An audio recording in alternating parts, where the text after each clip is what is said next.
Estamos con el jefe de gabinete, Jorge Capitanich. Buenas noches, ¿cómo le va? Buenas noches, ¿cómo te va? Un gran gusto saludarte y estar aquí en tu programa. ¿Le podemos explicar a la gente en qué le puede servir para su vida cotidiana esto de que hayamos firmado un acuerdo con el Club de París? Sí, por supuesto. Primero, desde el año 2001 estaban interrumpidos los pagos, de manera que Argentina estaba en una posición de default con el Club de París. En segundo lugar, es muy importante remarcar que efectivamente la deuda, primero, la tasa de interés baja del 7 al 3%. Eso es un buen dato porque es un ahorro desde el punto de vista del flujo financiero. Segundo, se consolida una deuda de 9.700 millones de dólares a 5 años de plazo con un mecanismo en donde los incentivos a inversiones directas de los países miembros es mayor. En tanto más inversiones hagan, mayor capacidad de pago genera para Argentina. Y por último, eso tiene una directa vinculación desde el punto de vista de la capacidad de generar, primero, más inversión directa. Esta inversión directa se traduce en más producción de bienes y servicios. Esa producción de bienes y servicios se traducirá ineludiblemente en más exportaciones y en más generación de empleo y en mejores salarios de buena calidad. Si uno toma distintos ejemplos, bueno, por ejemplo, la firma Mitsubishi tiene un marcado interés de participar en el proyecto Aconcagua del corredor central bioceánico Argentina-Chile, para unir obviamente Atlántico-Pacífico en una estrategia desde el punto de vista de una plataforma de desarrollo integral de América del Sur. Eso es un tema importante. Sí. La presidenta y nosotros hemos tenido la oportunidad de acompañarla, pudo recibir a la máxima autoridad de la compañía y efectivamente el interés estaba muy claramente asociado a esto. También hay firma japonesa para el tema de producción de potasio y así sucesivamente uno puede encontrar múltiples proyectos de inversión que estaban fuertemente condicionados para esto.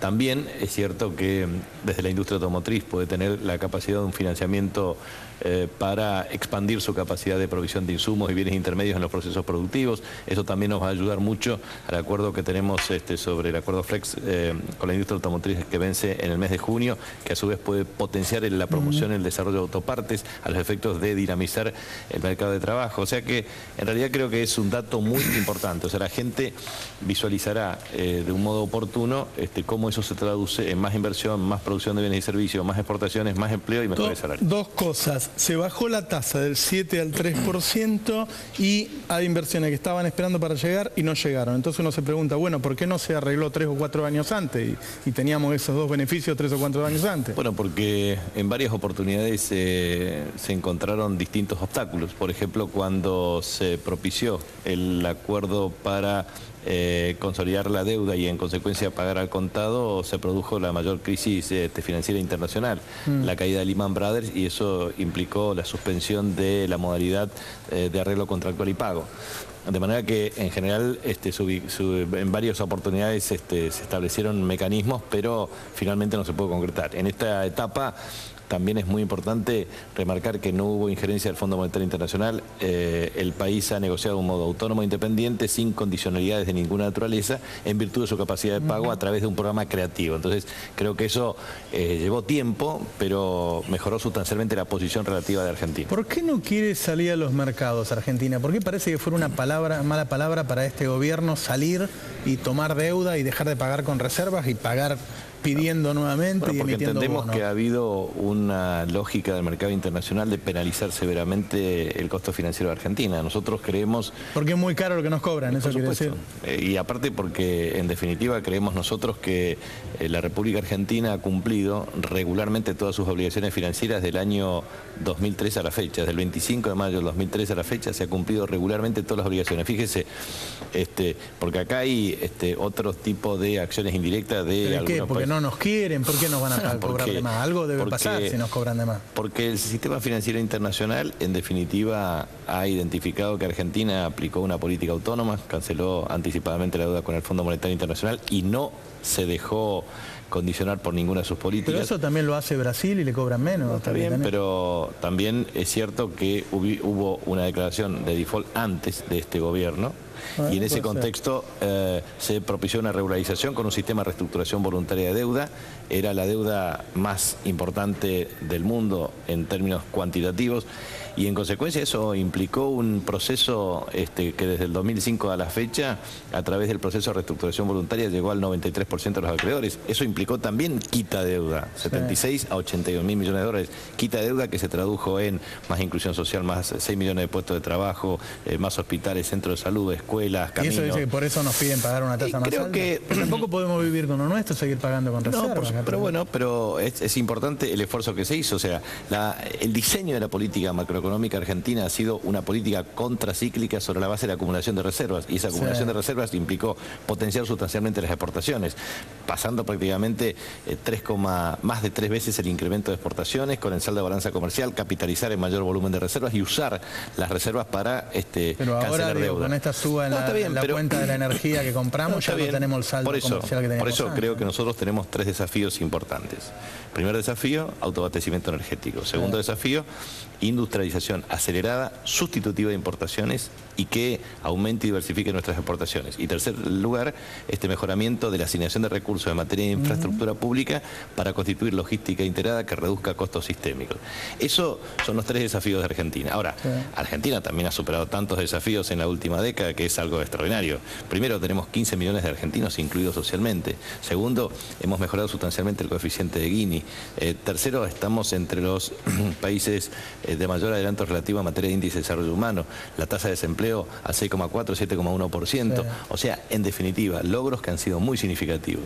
Creo que todos esos logros, que son muy significativos desde el punto de vista social, desde el punto de vista político, desde el punto de vista institucional, desde el punto de vista económico, desde el punto de vista financiero, obviamente tiene ahora un desafío, que es precisamente terminar todo este proceso, que es ciertamente complejo, de reestructuración de deuda. Tenemos a partir de allí una agresión sistemática de los denominados fondos buitres. ¿Qué va a pasar con fondos buitres en la Corte Norteamericana ahora en 2 semanas? Allí somos extremadamente prudentes. Como se trata de una causa judicial, no emitimos juicio de valor sobre la evolución potencial o probable de la misma. De manera que eso es una instancia que será motivo de resolución judicial. Los últimos datos de la economía dicen que está cayendo la economía y que todavía tenemos una inflación alta, el 1,8%. ¿Qué se espera para los próximos meses? Tasa de inflación descendente, 58,6% del nivel de actividad económica sobre base industrial no ha tenido modificación a la baja, sino ha tenido en muchos casos incremento o en otros mantenimiento de actividad. Estamos concentrados en algunas dificultades concretas en materia de industria automotriz. Industria automotriz, de las 11 plantas, no todas tienen el mismo problema y esto tiene mucho que ver con incidencia en el mercado externo, disminución de demanda externa de Brasil. Segundo, lo que significa una estrategia por parte de Argentina de la negociación con Brasil para ello. Nosotros entendemos que este mes es clave para resolver el acuerdo con Brasil desde el punto de vista de la integración de la industria automotriz. ¿Por qué razón? Porque nosotros tenemos, así como exportamos, 86% de las exportaciones de vehículos en Argentina tienen destino a Brasil. También nosotros tenemos un tema que es objetivo, o sea, también importamos muchas autopartes. Entonces, ¿qué es lo que nosotros trabajamos con Brasil? Fortalecer la integración de la industria automotriz Argentina-Brasil para fortalecer la erradicación de autopartes que genere equilibrio de balanza comercial entre ambos países y potenciar el volumen de exportaciones inclusive a terceros países. Eso permitirá, por un lado, sostener sustancialmente el nivel de empleo. En segundo lugar, el nivel de producción, actividad y exportaciones. Y en tercer lugar, la sustentabilidad integrada del esquema de divisas. Porque si no, el problema es que frente a un incremento de demanda externa y o de demanda interna, afloran las demandas de divisa como consecuencia de autopartes. Todo eso, digo, antes de que las automotrices tomen alguna decisión más osada que hasta ahora, digo, porque primero, por las suspensiones que hay, uno piensa en cualquier momento empiezan los despidos, ¿no? Primero el principal. La industria automotriz argentina nunca ha tenido tamaña rentabilidad como la tuvo a partir de estas políticas activas impulsadas por el gobierno nacional. En segundo lugar, nosotros entendemos que la lógica desde el punto de vista del desarrollo de la actividad debería ser un acuerdo que efectivamente promueva este cumplimiento de metas. Por eso aquí hay incentivos muy claros para que esto funcione. Por eso entendemos que las medidas de carácter transitoria deberían ir resolviéndose de un modo progresivo. Pero también es cierto y es necesario plantear lo siguiente. Primero, casi son 950.000, creo que son 955.203 unidades, como decían las estadísticas, que son las que se vendieron en la República Argentina en el año 2013. Yo recuerdo que en el año 2002 eran 70.000 las unidades producidas, o sea, qué impresionante diferencia. Segundo tema, de esas unidades, casi 150.000 eran importadas, que implicaba gran flujo de divisas que afectaba al volumen de reservas. Tercero, de las otras 790.000, casi 800.000 unidades, más de 400.000 son exportaciones que dependían de un solo mercado. Entonces, lo que me parece que es importante es tener un régimen de promoción de autopartes, o sea, integrar la cadena productiva. Segundo, fortalecer la acción con nuestro principal socio comercial, que es Brasil. Tercero, a partir del acuerdo del Club de París, también obtener más financiamiento de las compañías automotrices, que en general son 11 plantas automotrices y que están asociadas a precisamente los países miembros del Club de París, que reclamaban este arreglo. Por lo tanto, se dan las condiciones para ir generando la solución estructural del problema. Le cambio de tema. Usted fue muy crítico por el llamado a indagatoria al vicepresidente Amado Boudou. ¿No cree que por los datos que se conocen, por lo menos los que conocemos por la prensa, tiene la posibilidad, amerita que lo llamen a una indagatoria para que dé explicaciones? Mire, siempre he dicho lo mismo. Primero, el vicepresidente de la Nación siempre ha estado a disposición de la justicia, se presentó en forma espontánea, será convocada a indagatoria y obviamente concurrirá, pero me parece que es importante por lo menos hacer 3 observaciones. Primera observación, los medios de comunicación, en muchos casos de signo marcadamente opositor, establecen un sistema de linchamiento, prejuzgamiento, juzgamiento, condena. Bueno, la indagatoria le da la posibilidad de defenderse. No, está bien, pero digo, frente a ese tema, lo condenan en forma previa. Me parece que hay que tener ciertos parámetros de prudencia, si no, los medios de comunicación van a sustituir claramente al Poder Judicial. Poder Judicial independiente, que en el sistema republicano, federal y democrático, que impera en la República Argentina en virtud del artículo 1 de la Constitución Nacional, debe funcionar. Entonces, me parece que esta es una observación clave. Segunda, es una observación, por lo menos, que llama la atención, que se haga una convocatoria, una indagatoria el día 15 de junio, precisamente fecha a partir del cual Rusia invita a la República Argentina a participar en la cumbre de Fortaleza, República Federativa de Brasil, a 2 días de la finalización del Mundial de Fútbol 2014 de Brasil, para que concurra el vicepresidente de indagatoria, que en ese caso va a estar a cargo de la presidencia de la Nación. No es un dato menor, pero... ¿Boudou va a pedir un cambio de fecha? No sé. Esto no es una cuestión que me incumbe opinar, pero sí me parece que es un dato no menor. Un tercer dato es que la indagatoria surge como consecuencia de una acción deliberada de una estrategia comunicacional diciendo, por un lado, que la Cámara lo iba a remover al juez que entiende la causa y que en definitiva había una presión mediática respecto a ese pedido. ¿Usted dice que el juez se vio presionado a llamarlo a Boudou por la prensa? Sí, claramente. Claramente. Pero los datos que surgen en el expediente, ¿no ameritan por lo menos un llamado a dar explicaciones? Bueno, a mí me parece que es importante hacer una valoración objetiva de estos hechos. Me parece que es un tema importante y es parte de una evaluación objetiva de los hechos. A partir de ahora, obviamente, el proceso judicial debe enmarcarse como está. O sea, el vicepresidente siempre estará a disposición de la justicia. Obviamente probará su inocencia y en consecuencia formará parte del proceso judicial. ¿Usted está seguro de su inocencia? Deberá probar su inocencia como corresponde en todo proceso judicial. Está bien. A ver, todos los ciudadanos argentinos tenemos que someternos a la ley. El artículo 16 de la Constitución dice claramente, todos los habitantes somos iguales ante la ley, lo cual me parece absolutamente clave, en el sentido de respetar el funcionamiento adecuado de las instituciones. Y en ese sentido me parece que es lo que corresponde hacer. Está muy bien. ¿Qué está saliendo encuestas todos los días para 2015? Y en general, digo, hoy leía una nota en un diario que tiene cercanía ideológica con el gobierno, da la impresión de que los candidatos que pueden acceder a la presidencia en 2015 están por fuera del gobierno. ¿Por qué está esa sensación en la prensa, en la sociedad, de que el gobierno no tiene posibilidad de poner Porque es el deseo íntimo de muchos. Pero estaba en un diario oficialista. Está bien, pero lo que pienso es lo siguiente. Mire, la política, usted sabe cuál es mi opinión y yo respeto mucho el trabajo de los encuestadores. pero cuando uno es dirigente político y se somete a la voluntad del pueblo, sí, siempre digo que uno toma las encuestas como un parámetro orientativo respecto a la evolución del comportamiento del perfil de la sociedad. Sí. Pero la verdad es que si uno es político y no percibe claramente las tendencias de la sociedad, entonces está equivocado de cabo a rabo.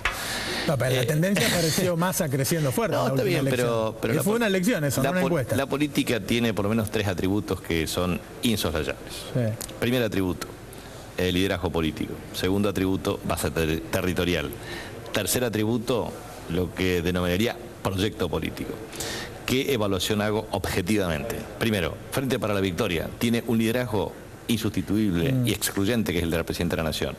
El problema nuestro es que alguien, un candidato, deberá asumir la responsabilidad de liderar el proyecto político, que es el otro elemento. No supone que la presidenta debería decir, ¿es él, como dijo Lula con Dilma? Bueno, es posible, no es posible, eso dependerá de lo que decida la presidenta. Pero digo, nuestro frente es el más consolidado en términos de base territorial. Mayoría en el Congreso, mayoría en la legislatura provincial, mayoría de gobernadores propios aliados, mayoría de intendentes, mayoría de consejos deliberantes. O sea, la base territorial del Frente para la Victoria es el más consolidado. Hagamos una evaluación de los otros. Primero, Frente Renovador. Líder político, claro, tiene un liderazgo claro. Proyecto político, difuso. Base territorial, precaria. ¿Y hace falta eso para ganar una elección? Sí, claramente. Hace falta una... Parece que estuviera diciendo la elección se gana con el aparato. La elección se gana con la convocatoria de estos 3 atributos de un modo indispensable. Hay una cuestión que es objetiva. La experiencia política indica que, primero, no hay campaña sin gestión. O sea, hay que gestionar, pero hay que comunicar la gestión en campaña. Hay que hacerlo en un entorno que promueva la percepción de la ciudadanía con alegría y hay que transmitir un mensaje muy claro. No se gana solamente con lo que se hizo, ni tampoco solamente con lo que se va a hacer. Es una combinación entre el liderazgo, experiencia, capacidad de gestión. Eso no es una cuestión fácil ni sencilla de lograr, pero desde la oposición siempre se pretende desnaturalizar los logros del gobierno. Y obviamente los logros de este gobierno son muy significativos y la continuidad de este proyecto político requiere definitivamente reconocer lo que se ha hecho y reconocer lo que falta. Yo creo que nuestra agenda está clara con lo que se hizo. A mí me parece que le cuesta bastante reconocer lo que falta a este gobierno. Al gobierno no. Nosotros, yo te lo dije. ¿Sí? Te lo dije, pero para lograr el autoabastecimiento. Bajar la inflación. No, pero estamos en línea descendente.